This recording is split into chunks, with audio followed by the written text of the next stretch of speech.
आज आपण इथे ओल्या सोयाबीनची आमटी बनवणार आहे।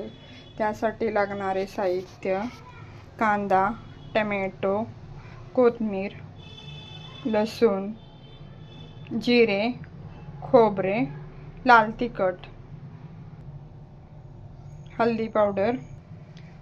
सोयाबीन 3 ते 4 वेळा चांगले व्यवस्थित धुवून घेऊया। नंतर ते भाजून घेऊया।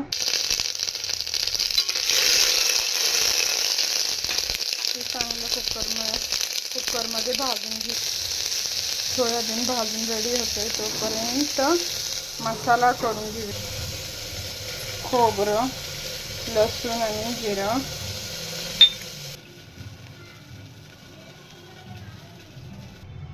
सोयाबीन छान भाजून घेतला।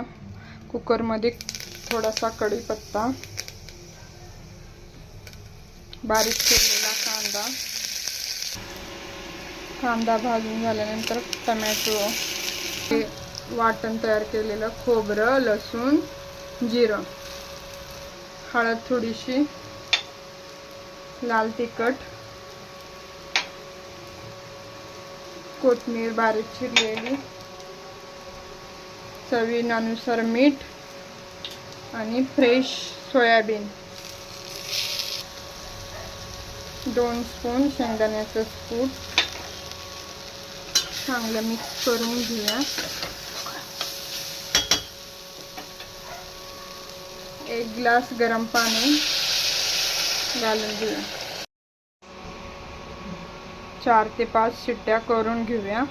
आता कुकरला झाकण लाव। मंद आचेवरती 5 ते 6 शिट्ट्या करून घेऊया।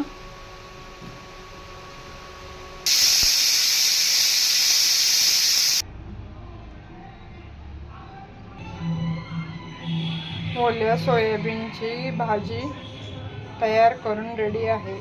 एकदा नक्की करून पहा।